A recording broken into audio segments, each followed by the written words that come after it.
ये आप अनुभव कर पाओगे कि फिर ये जो चीज़ें हैं वो हावी नहीं होती। यानी भय को भी हम धीरे-धीरे निकाल सकते हैं, डर को भी धीरे-धीरे निकाला जा सकता है, ये भी हमसे दूर हो सकता है। ये कोई परमानेंट नहीं है, ये कोई स्थायी नहीं है, ये भी एक दिन समय जो है इसका भी बदल जाएगा, लेकिन इसके लिए सावधानी बरतना बहुत ही ज़रूरी होता है। लेकिन ये भय स्थायी न बना रहे, इसलिए हमें उसको हराना, उसको जीतना ये बहुत ज़रूरी होता है, क्योंकि एक बार जब मन में भय चले जाता है तो उसको निकालना इतना आसान काम नहीं होता है। खोफिया बन जाता है, वो इतना जकीर हो जाता है कि पैर से नहीं निकलता। तो ऐसे समय में हमें इस बातों के तरफ में ध्यान देने की कोशिश करना कि जो मन में बैठा हुआ ये मेरा डर है, ये इसका कारण क्या है कि मैंने जो हालात देखे हैं, मैंने जो स्थितियाँ देखी है, जो मैंने परिस्थितियाँ देखी है, जो मेरे इर्द-गिर्द में हैं और ये मेरे ऊपर में प्रभाव डालने का काम करती हैं। तो ऐसे कंडीशन में मैं चीज़ों को ध्यान में रखूँगा या याद रखूँगा कि ये जो है मेरे ऊपर में हावी ना हो, क्योंकि कोई ये मैं यदि हावी करता हूँ तो कमज़ोर मैं बनता हूँ। तो मैं ऐसी चीज़ों को अपने ऊपर में क्यों हावी होने दूँ जो मुझे ही कमज़ोर बना देती है। तो मैं ऐसी चीज़ों को अपने जीवन काल में लाने की मैं कोशिश करूँगा, जिससे मेरा भय निकल सकता है या भय का प्रभाव मेरे ऊपर में नहीं हो सकता है। इस तरह की बातों को हमें आज के समय में करना या देखना होगा। और जब हम इन चीज़ों को करना और देखना शुरू करते हैं, तो जो भय का स्रोत है, वो कहाँ से आया? तो वो आपने ये महसूस किया होगा कि वो जो आने वाला स्रोत होता है, ये तो एक तो हमारे चीज़ों को हम सुन कर करते हैं, दूसरा होता है देखकर।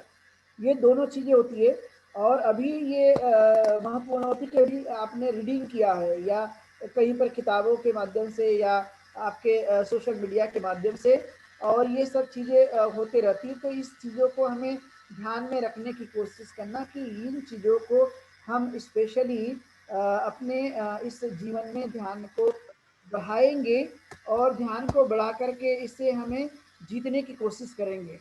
और जब ये चीज़ें हम करना शुरू कर देते हैं, तो इसका जो इम्पैक्ट है, वो स्वाभाविक तौर पर अपने आप में होने की संभावना देखी जा सकती है और ये हमें कंटिन्यूअसली उसको मात देने का काम करना चाहिए कि मैं इन चीज़ों को अपने ऊपर में हावी होने नहीं दूँगा, क्योंकि ये हावी होने से मुझे मुझे ये हानि होती है और मैं इस चीज़ों के तरफ में ध्यान दूँगा और मैं इन चीज़ों को करने की कोशिश करूँगा और मैं इन चीज़ों को करते रहूँगा। ये चीज़ें हमें ध्यान में रखने की कोशिश करना ये बहुत ही ज़रूरी है कि मेरे ऊपर में जिन चीज़ों का असर मेरे माइंड पर हुआ है, वो असर अब मैं होने नहीं दूँगा, क्योंकि ये मुझे भयभीत करता है। ये डराता है, मुझे कमज़ोर बनाता है, मेरे दिल को, मेरे मन को, मेरे स्वभाव को कमज़ोर बनाता है और मेरी हिम्मत को ये कहीं न कहीं झंझोड़ कर रख देता है। तो ऐसी जो वेदना है, उसको मैं अपने जीवन काल में बिल्कुल भी आने के बाद भी मैं उसको प्रभावी होने नहीं दूँगा। ये कहीं न कहीं हमें अपने मन का ये जो पक्का बनना जिसे कहा जाता है, मन को पक्का बना देना और उन चीज़ों को करने की कोशिश करना, तो ये भी भय दूर हो जाता है। फिर एक महत्वपूर्ण बात आती है कि व्यक्ति जो है वो खतरों से ज़्यादा डरा रहता है, खतरनाक चीज़ों से, क्योंकि खतरा जो है उसको हमेशा दिमाग में आते रहता है। तो खासकर एक चीज़ ध्यान में रखने की, जो चीज़ हम देखते रहते हैं या सुनते रहते हैं, तो जो खतरे वाली जो चीज़ें हैं या खतरनाक जो चीज़ें देखी जाती हैं, उसको जितना हो सके तो अवॉइड करना, ताकि वो सोच ही हमारे अंदर में डेवलप ना हो जाए।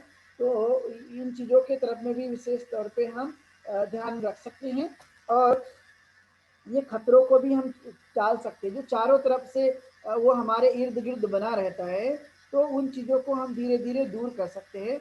ये स्वाभाविक तौर पर इसका हम जानना कि इन चीज़ों को हम हावी नहीं होने देंगे, ये ज़्यादा बेहतर होगा। ये चीज़ों को ध्यान में रखने की कोशिश करना, और ये यदि हमने ध्यान में रखा तो स्वाभाविक तौर पर हम मानसिक और शारीरिक चीज़ों को हम मजबूत बनाने लगते हैं, स्वाभाविक तौर पर। और इसका इम्पैक्ट जो है वो हमें देखने के लिए मिलता है, तो ये काफ़ी ज़रूरी है। तो इस बातों को हमें ध्यान में रखने की कोशिश करना, तो ये खासकर हमारे अपने मन मस्तिष्क पे इसका एक अच्छा असर देखने के लिए मिलता है। तो ये ज़रूरी है जो मैं आपको आज के इस अवसर पे बता रहा हूँ।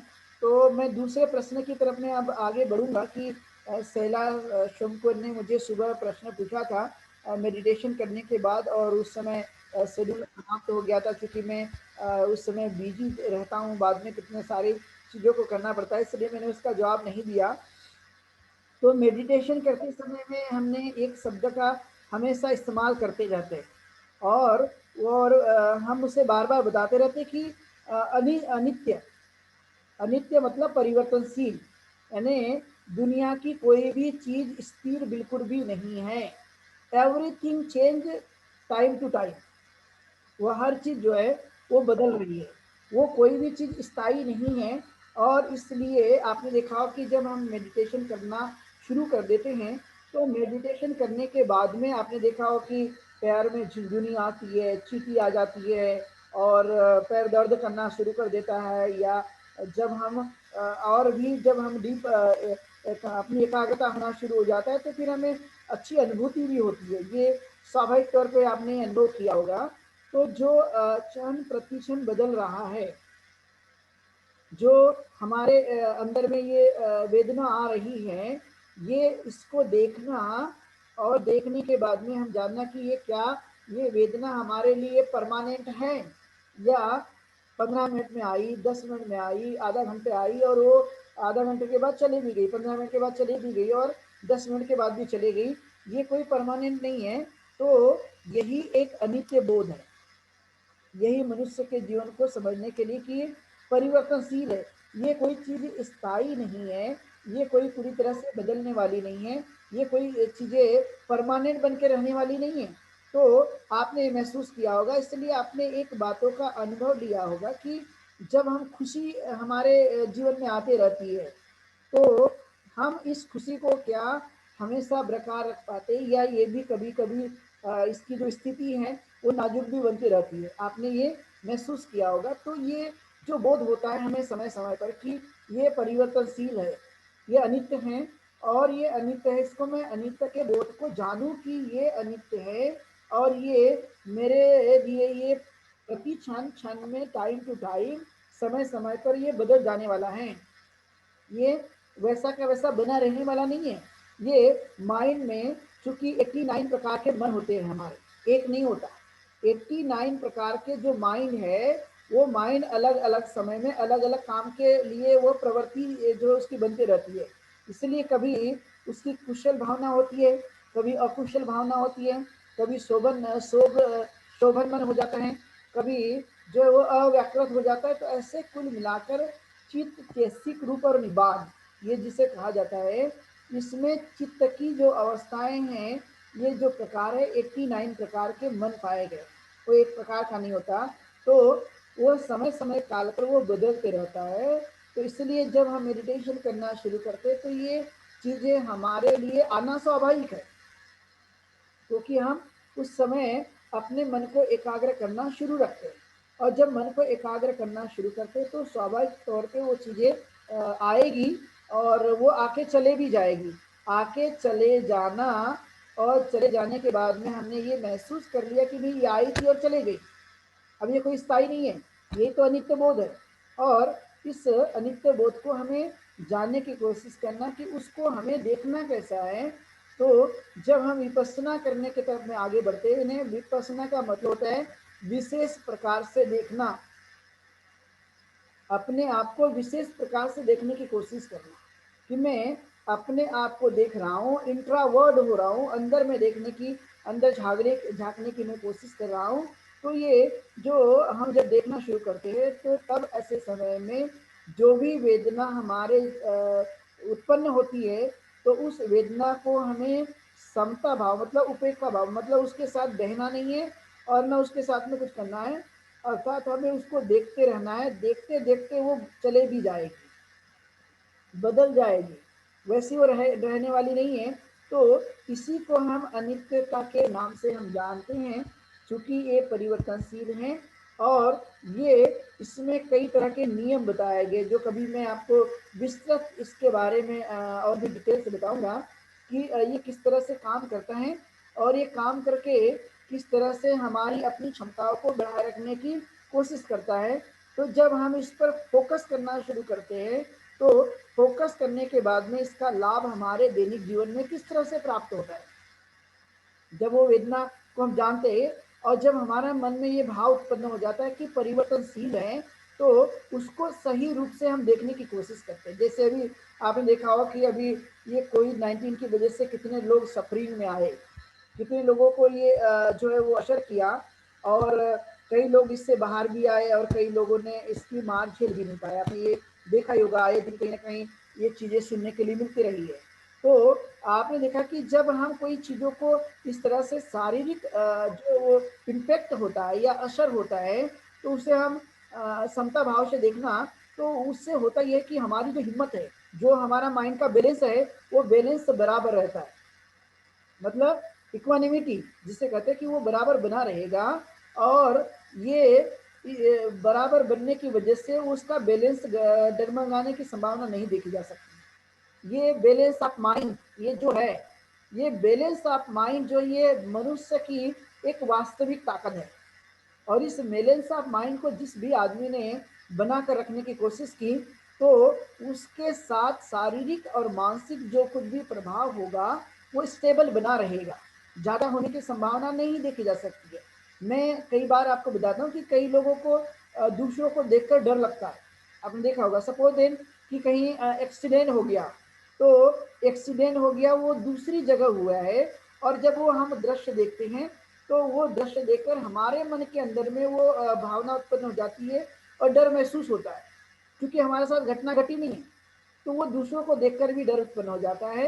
और एक दूसरी बात होती है कि जब हमारे साथ कोई घटना ऐसी घट जाती है, तो तभी मनुष्य वो भयभीत होते रहता है। तो ऐसे कंडीशन में ध्यान रखना कि भाई ये चीज़ तो हो गई है, अब जो चीज़ हो गई वो वापस नहीं आ सकती, उसमें सुधार किया जा सकता है।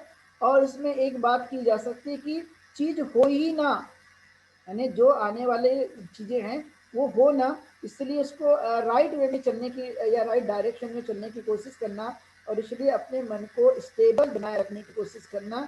स्टेबल को ध्यान में रखते हुए, उपेक्षा भाव को ध्यान में रखते हुए, जब हम उसको जान पाते हैं कि भाई ये भी जो है वो ज़्यादा देर तक रहेगा नहीं, ये भी बदल जाएगा, ये परिवर्तन को जानना अनित्य का स्वभाव है। और इस स्वभाव को समझना मतलब हमारे अंदर की एक फीलिंग्स जब आ रही है, तो हम उसके तटस्थ होकर जो उसको जानने की और समझने की कोशिश करते हैं, तो इस तरह का जो प्रभाव देखा जाता है, तो ये अनित्य का स्वभाव, और ये स्वाभाविक तौर पे ये हर चीज़ के लिए परिवर्तन का सिद्धांत वास्तविक रूप से वो है ही, क्योंकि वो परिवर्तित होते ही रहेगा, उसमें कोई स्थायी भाव नहीं रह सकता है। हर चीज़ के लिए हर चीज़ जो है वो इस तरह से काम करना शुरू करती है। तो ये सुबह ये सैला ने पूछा था, इसलिए मुझे लगा कि सबसे पहले इसी के प्रश्न का जो है वो सवालों का जवाब मुझे देना चाहिए। तो मैंने बताने की कोशिश की, तो मुझे लगता है, उम्मीद है कि इन्होंने समझा भी होगा। अब मैं जानना चाहूँगा कि यदि आपके इसमें से किसी के और भी कोई प्रश्न है तो आप पूछ सकते हैं। बंते रिलेटेड जी का ये साक्ष एक क्वेश्चन है बंते जी। हाँ, साधु तो साधु भंते जी समझ गए। मैं इसमें एक बात जोड़ना चाहूँगा आपके प्रश्न से पूछने से पहले, कि जो रिलेटेड जो हमारा टॉपिक होता है, इससे यदि क्वेश्चन हो तो वो ज़्यादा बेहतर होता है। जो हम डेली लाइफ में how to live the happy life, या हम डेली लाइफ को और कैसा बेहतर बना सकते हैं, डेली लाइफ को हम कैसे और भी इंजॉय के साथ में जीवन को दिया जा सकता है, ये इस तरह की जो बातें हैं वो ज़्यादा असर कारक होगी। और बाकी के जो हमारे सवाल संस्कार से रिलेटेड, या बाकी के हमारे जो चीज़ों से रिलेटेड होते हैं, जैसे कि रिलीजियस जो हमारे या कल्चरली जो सवाल हमारे हैं, उसको भी लिए जाएंगे।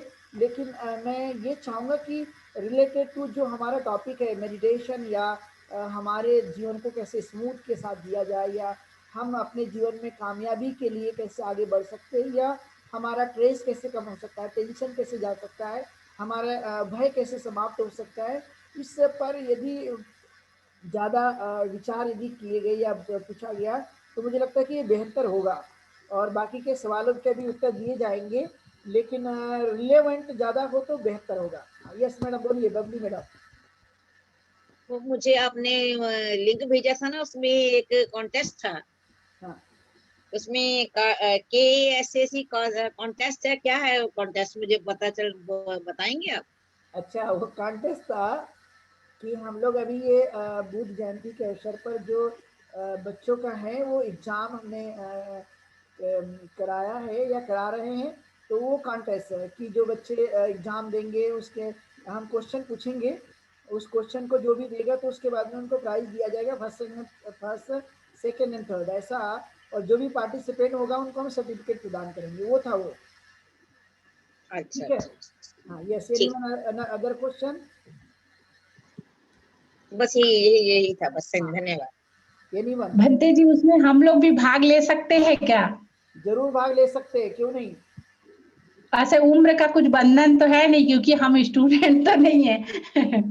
देखिए, उम्र तो जो है वो कोई उम्र का हमारे पास में कोई ये नहीं है, लिमिटेशन नहीं है, लिमिटेशन हम रखते नहीं हैं। जी यदि जी किसी जी, को लगता है कि मैं स्टूडेंट हूँ तो मोस्ट वेलकम, यदि किसी को लगता है कि बिल्कुल मैं बिल्कुल। स्टूडेंट नहीं हूँ तो देन वेलकम। दोनों पक्ष में हम वेलकम करते हैं, जिसको लगता है कि हम स्टूडेंट है वेलकम, नहीं है तब भी वेलकम। नहीं, जीवन तो रोज नया नया सिखाता है। स्टूडेंट तो लगता है कि मरते तक भी स्टूडेंट है। हम्म। यस, जी। Any other question? धन्यवाद। बंदे जी, मेरा एक प्रश्न था। हाँ मेरा ये प्रश्न था कि अभी क्या होता है कि अभी मैंने तैयारी वापस शुरू कर दी। मुझे भी कोविड था थोड़ा, तो हाँ अभी थोड़ा सा प्रॉब्लम हो रही थी पढ़ने में। तो अभी जब मैंने चालू किया तो 4 से 5 घंटे तो आराम से स्मूथली चल जाता है। Very good. आराम से वन सिटिंग में हाँ बैठ के काम हो जाता है, हाँ पढ़ लेते हैं, सब कुछ हो जाता है। लेकिन जैसे ही उसको थोड़ा और स्ट्रेच करते हैं, 5 से 5 घंटे के बाद में जो थोड़ा स्ट्रेच करते हैं, तो बॉडी जो है वो सीधे बैठ नहीं पाती, सीधे भी नहीं बैठ पाती, और आड़े तिरछे जो कुर्सी पे जो पोजीशन रहती है वो बहुत ऑकवर्ड हो जाती है।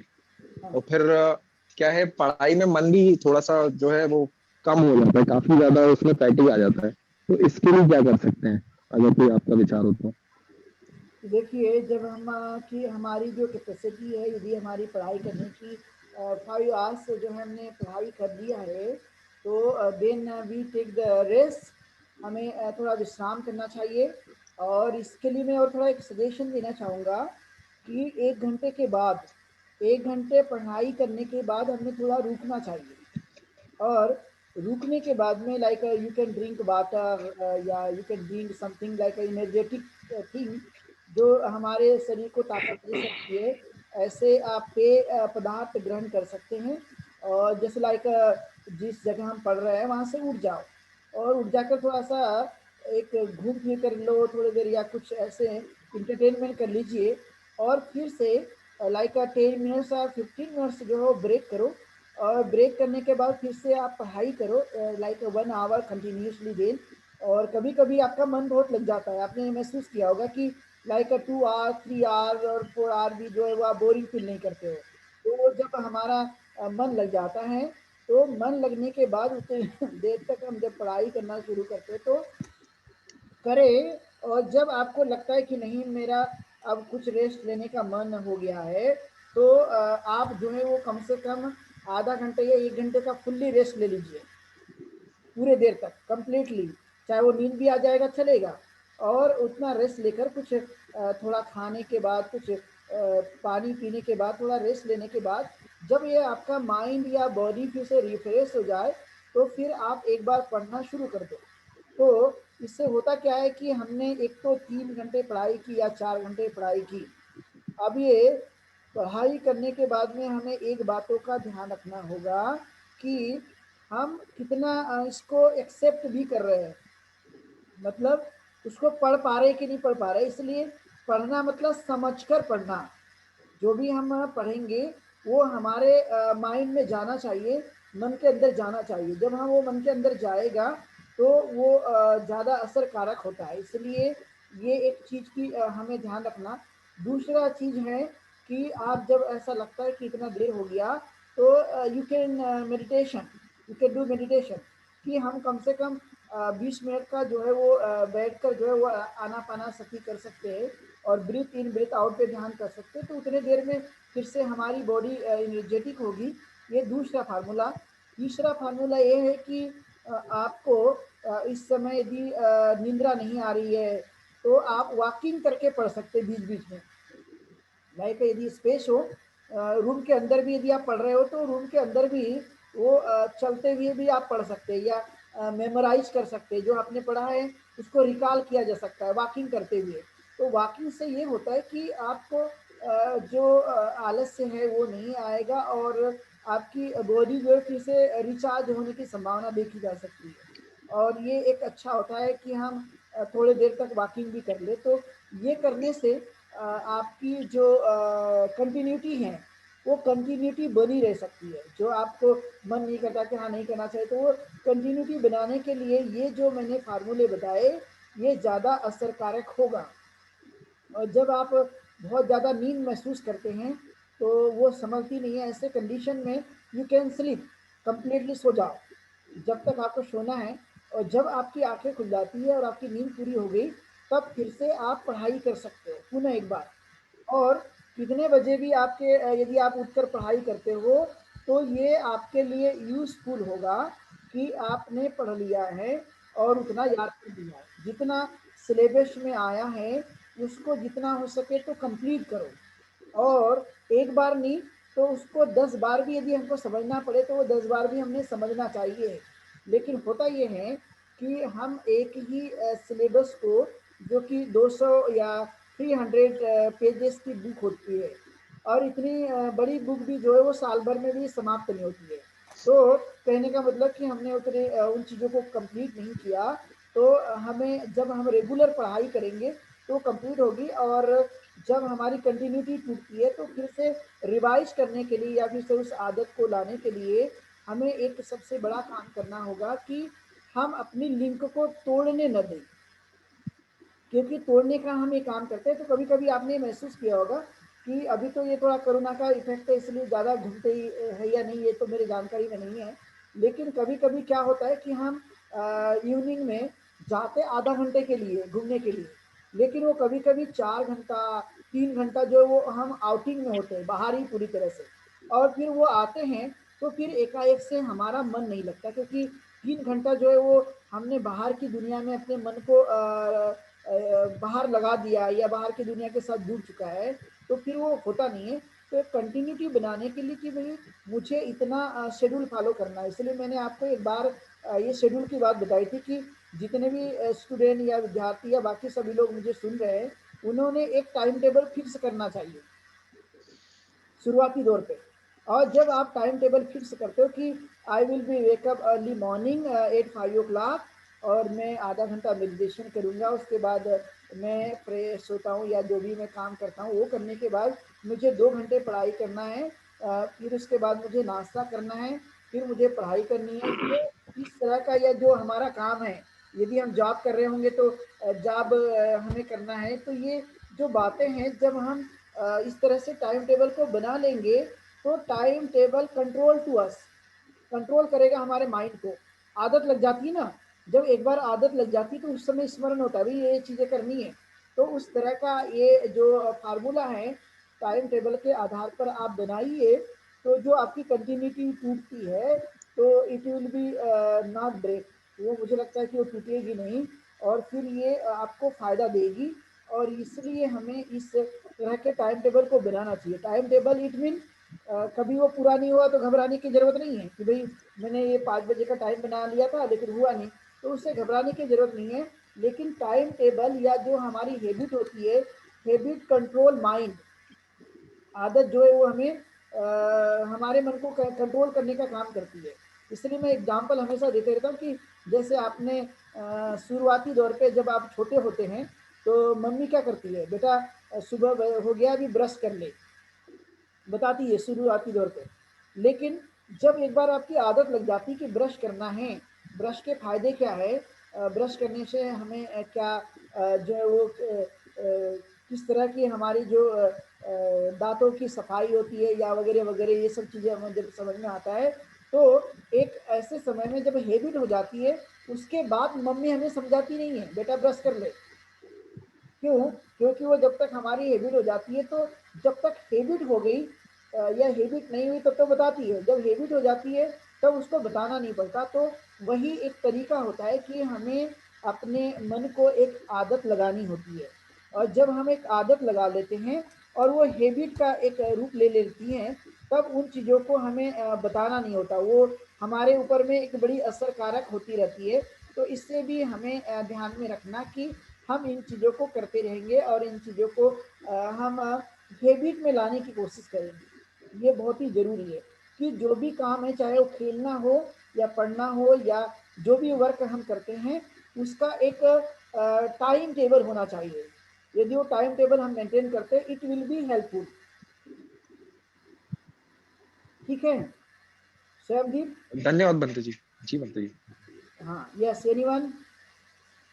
हम एक लास्ट क्वेश्चन लेंगे बस, इसके बाद फिर हम लोग इसका मेडिटेशन की प्रैक्टिस करेंगे, बिकॉज ऑफ द टाइम बहुत होता है और फिर हमारे क्वेश्चन ही चलते रहते हैं। तो मुझे लगता है कि एक दिन हम लोगों को एक क्वेश्चन आंसर का सेशन हमें बड़ा बनाना पड़ेगा, ज़्यादा देर तक के लिए, तब पूरे क्वेश्चन की जा सकते। हाँ, ये लास्ट क्वेश्चन, एनीवन?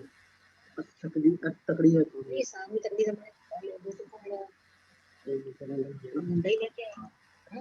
जय भीम नमो बुद्धाय बंते जी। हाँ, जय भीम नमो बुद्धाय, बोलिए। बंते जी, मेरा क्वेश्चन नहीं है, मैं आज एक लड़की के लिए मंगल मैत्री करने के लिए आपको बोलूंगी। एक लखेश्वरी साहू करके लड़की है, 16 साल की, अच्छा। और कोविड-19 से वो करीब 18 दिन से बहुत गवर्नमेंट हॉस्पिटल में पीड़ित है। और उसका पिताजी 20,000 रुपये लेके आया था गांव से, उसको प्राइवेट हॉस्पिटल में डाले थे। फिर हमको पता चला तो फिर उसको पैसे नहीं थे, फिर वो अपनी बेटी को लेके घूम रहा था। फिर उसको हम लोगों ने गवर्नमेंट हॉस्पिटल में डाला, और अभी 14 दिन से उसके पिताजी को खाना पीना और बच्ची को फ्रूट्स वगैरह जो भी चीज़ होती है हम लोग कर रहे हैं उसके लिए।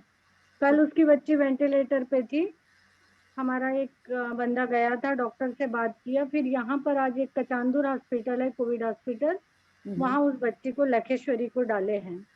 और हमारी कास्ट की नर्स है छाया गणवीर, उसको भेजे थे हम लोगों ने, तो उसने बताया कि वो बच्ची ने जी नहीं, यानी कि वो अपने आप को मरा साबित कर दी है उस बच्ची ने, लेकिन वो जिंदा है वो लड़की, और कुछ एक्शन नहीं ले रही है। तो मैं चाहती हूँ कि आज हम मेडिटेशन करने बैठे तो उसके लिए मंगल मैत्री करें बनते जी आज।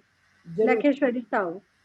ठीक है, ठीक है, थैंक यू बनते जी। ओके। एनीवन और क्वेश्चन किसी के? ये इनका सजेशन था किरण मैडम का, तो लास्ट क्वेश्चन यदि किसी का हो तो हम ले सकते हैं, क्योंकि मैडम ने तो वो लकेश्वरी लड़की जो हॉस्पिटल में एडमिट है, तो हम लोग उनके लिए मंगल मैत्री करेंगे जब हम मेडिटेशन का अपना अभ्यास करेंगे। तो लास्ट क्वेश्चन कि यदि किसी का कोई सवाल हो, एनीवन, तो आप ले सकते हैं। लास्ट क्वेश्चन ले लूँगा मैं।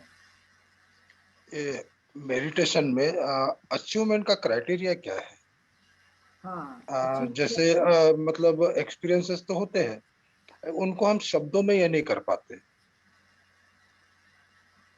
शब्दों में भी हम कह सकते हैं कि जैसे हम लोग मेडिटेशन की प्रैक्टिस करते रहते हैं, तो उसमें जो हम एक्सपीरियंस करते रहते हैं, जो भी हमारे साथ होते रहता है, तो उसको हम शब्दों में बयान कर सकते हैं। लेकिन कभी कभी क्या होता है कि प्रैक्टिस में तो होते रहते हैं, लेकिन कुछ कुछ एक्सपीरियंस जो है वो हम नहीं कह पाते हैं। लेकिन ये हम यदि हम उसको सही समझ लिए हैं या जान भी रहे हैं, तो इसमें दोनों चीज़ें होती हैं। कुछ लोग जानकर भी एक्सप्रेस करना उनके लिए काफ़ी कठिन होता है, और कुछ लोग होते हैं कि वो दोनों तरह के होते हैं, एक तो एक्सपीरियंस भी होता है और वो एक्सप्रेस भी कर पाते हैं। तो इसमें अचीवमेंट का क्राइटेरिया तो जैसे कि हम जानते हैं कि मेडिटेशन जो है वो हमारे अल्टीमेट गोल उसकी जिसे कहते हैं चित्त की एकाग्रता, अपने मन को एक उस लेवल तक, ऊंचाई तक लेकर जाता है जहाँ पर एकाग्रता होने की वजह से जो भी हम हलचल करेंगे वो हमारे बस के आधार पर होगा। इट मीन कि हम कंट्रोल में रह के करते हैं उस कार्य को। तो इसलिए अल्टीमेट गोल तो इसका सबसे होता है कि जो हैप्पीनेस की जो ऊंची अवस्था है या पीस की जो ऊंची अवस्था है, यदि हम बुद्ध की भाषा में कहते हैं इसको हम निर्वाण कहते हैं। तो उस लेवल तक का ये एक सफ़र है। और जब हम इस तरह की प्रैक्टिस करते जाते हैं तो ये बाकी की चीज़ें जो छोटी छोटी बातें हैं वो हमारी लाइफ से कटती जाती हैं। और जो हम प्रमुख गोल की तरफ में धीरे धीरे आगे बढ़ते हैं। तो इट मीन कह सकते हैं कि जो सफाई करना जिसे कहा जाता है, जो जैसे हम जानते हैं कि जो फसल में यदि कोई घास आ गया तो फसल को बढ़ने नहीं देता है। तो उसी तरह से हमारी लाइफ में जब ये छोटी छोटी अलग अलग चीज़ों की जो बुराइयाँ की चीज़ें कहते हैं जब आती रहती है तो हमें आगे बढ़ने नहीं देती। लेकिन ये धीरे धीरे जैसे जैसे हटते जाती है तो उस तरह हम आगे बढ़ते रहते हैं। और इसलिए कहा जाता है कि मेडिटेशन जो है वो प्यूरिफिकेशन करते रहता है body and mind, specially mind का। वो प्यूरिफिकेशन होने से हम उस ओर जो है वो धीरे धीरे जाना शुरू करते हैं। लेकिन इसका अल्टीमेट गोल तो ये चित्त की एकाग्रता है, मन को उस लेवल तक पहुंचाना, मन को परिशुद्ध करना, जिससे हम सभी चीज़ों से दूर हो सकते हैं। सभी चीज़ें में इनकी जो शुद्धि लाने का काम करती है, जो जो उपाय बुराई के क्षेत्र का है उसको हम धीरे धीरे दूर कर लेते हैं। और हम जानते हैं कि हम जो भी कार्य करते हैं वो जानकर कर रहे हैं। तो ये भी एहसास होता है, मैं क्या कर रहा हूँ ये एहसास मुझे है। मैं मेरे अंदर में कौन कौन सी चीज़ों की अभी कमियां हैं ये भी इंसान जानता है। और कौन कौन सी चीज़ों का डेवलपमेंट हो रहा है ये भी हम जानते हैं। कोई जाने न जाने लेकिन व्यक्ति अपने बारे में जरूर इन चीज़ों को जानते रहता है। तो कुछ चीज़ें हम एक्सप्रेस करते हैं और कुछ बातें हम नहीं दिखा पाते। तो ये चीज़ें हमारे लिए एक बड़ी महत्व की हैं।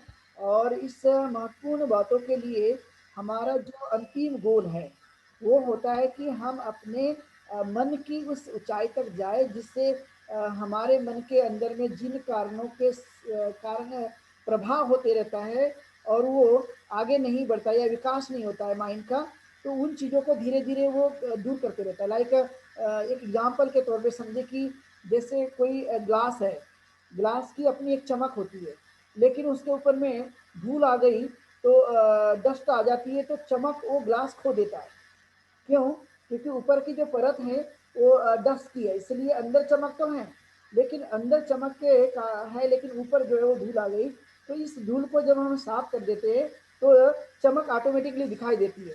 तो सेम लाइक दैट कि जब हम मेडिटेशन करते हैं और ये बार बार अभ्यास करने की वजह से उन जो हमारे भीतर जो डस्ट आती रहती है उसकी हम धीरे धीरे सफाई करते मतलब उसको दूर करना शुरू करते हैं।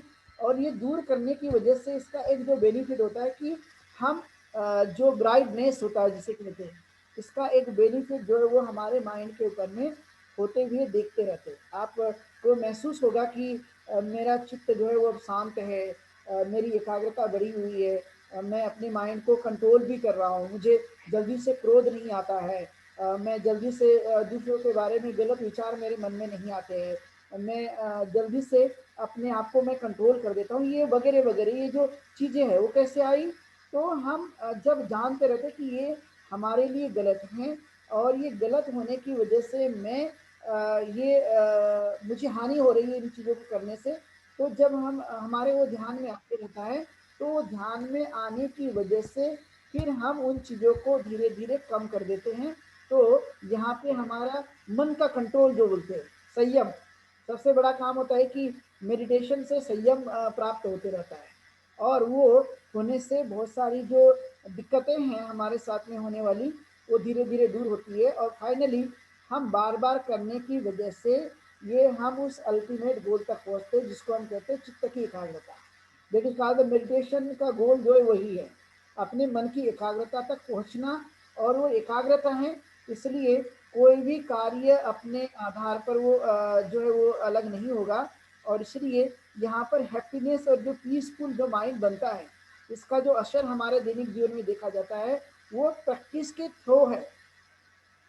ये स्वाभाविक तौर पर, क्योंकि यहाँ पे कंट्रोल जो होता है, रिमोट कंट्रोल जिसे कह सकते हैं, वो रिमोट कंट्रोल को जो है हम पकड़ लेते हैं और फिर जो हमें जो दिक्कत होती है किन किन कारणों से वो होने की भी संभावना कम हो जाती है। मतलब बैलेंस ऑफ माइंड यहाँ पर बनेगा। और ये जब बैलेंस ऑफ माइंड होता है तो स्वाभाविक तौर पे हमारे साथ में जो भी घटना होती रहती है उसको हम बखूबी अच्छी तरह से जानते हुए, समझते हुए उसको हम नियंत्रण में ला सकते हैं। इसलिए एक बड़ा फायदा मेडिटेशन का अल्टीमेट गोल के रूप में हम देख सकते हैं कि चित्त की एकाग्रता, मन की एकाग्रता, ये इसका अल्टीमेट रास्ता है।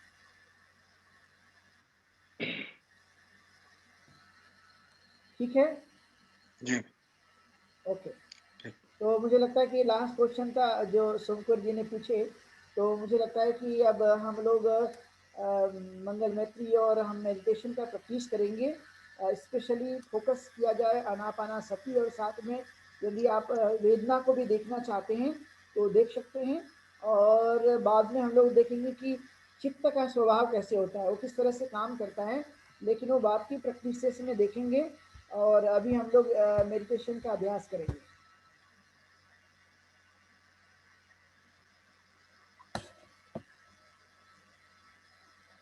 तो धीरे से आग बंद करनी है।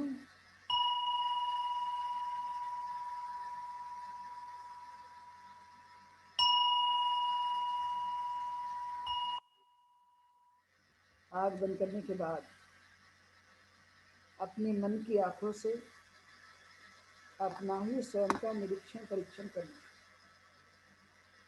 निरीक्षण परीक्षण की शुरुआत सर्वप्रथम अपने आसन से करनी है। अपना आसन सुख कारक हो, स्वस्थ हो, तान तनाव से मुक्त हो। फिर अपना ध्यान अपनी पीठ की ओर, अपनी पीठ सीधी एवं सरल हो।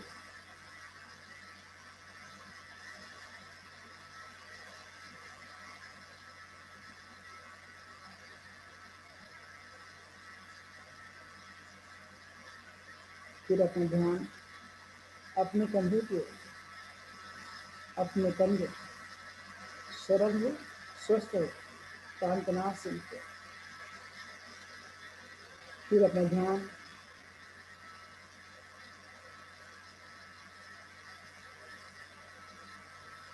अपने मस्तिष्क की ओर,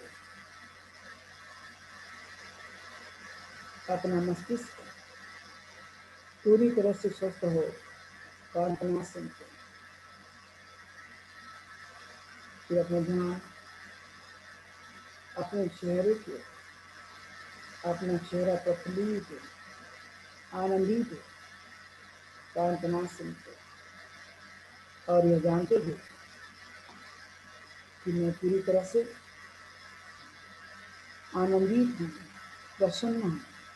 यदि शरीर के किसी भी अंगों में तान तनाव है तो उसे दूर कर सकते हैं।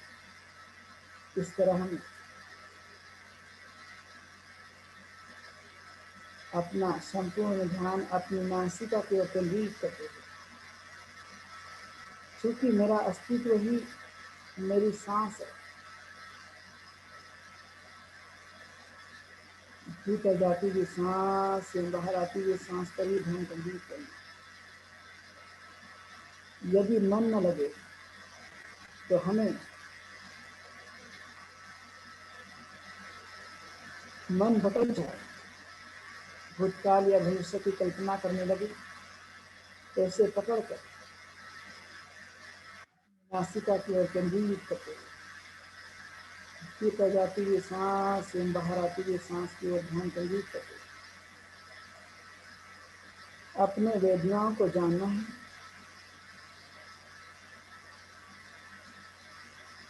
वेदनाओं को उपेक्षा भाव से देखना। सुखद वेदना, दुखद वेदना, सुखद और अदुखद वेदना, इस तरह हम जानने की कोशिश करेंगे। जब अपना मन भूतकाल के किसी भी जगह लग जाए, भविष्य की कल्पना करने लगे, आखिरकार भूतकाल भूतकाल होता है और भविष्य तो आने वाला है, लेकिन यही सब कुछ वर्तमान में ठीक है। तो इस तरह हम ध्यान साधना का अभ्यास करते रहेंगे, ध्यान साधना का अभ्यास करते रहेंगे। जी साधना का अभ्यास होता है।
यदि मन भटक जाए तो उसे पुनः अपने नासिका के तब्दील कर सके। भीतर जाती हुई सांस एवं बाहर आती हुई सांस देखते हैं, अपनी वेदनाओं को जानते हैं। ध्यान साधना का अभ्यास करते रहना है, ध्यान साधना का अभ्यास करना है, ध्यान साधना का अभ्यास करना है।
हम लोग नित्य भावना का अभ्यास करेंगे। सर्वप्रथम अपने स्वयं के प्रति मंगलमूर्ति करनी है और मन में इस तरह चिंतन करना है, मैं सुखी हूँ, निर्दुखी हूँ, निर्वैरी हूँ, सुखपूर्वक जीवन यापन करूँ।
मन में चिंतन मन करना है और मैत्री भावना करनी है कि जितने भी लोग इस कोविड की महामारी से सफर कर रहे हैं, वे सभी लोग इससे मुक्त हो जाए, वे स्वस्थ बन जाए, वे निरोगी हो जाए। इस तरह से चिंतन मन करते हुए वे सुखी हो, निर्दुखी हो, निर्वैरी हो, सुखपूर्वक जीवन यापन करे।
विश्व में रहने वाले समस्त जीवों के प्रति मंगलमती करनी है और मन में इस तरह चिंतन मन करना है, वे सुखी हो, निर्दुखी हो, निर्वैरी हो, सुखपूर्वक जीवन यापन करे।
सत्ता कर्मसता कर्मदायदा कर्मयोनि कर्मबन्धु कर्मपतिसरणं यं कर्मं करिष्यन्ति कल्याणं वा पापकं वा तत्सदा भविष्यन्ति सद्दसता सुखी हन्तु अवेरासुखजीविनो कथं तुल्यं फलं मह्यं सद्भागे भवन्तु ते सद्भागे भवन्तु ते सद्भागे भवन्तु ते साधु साधु साधु।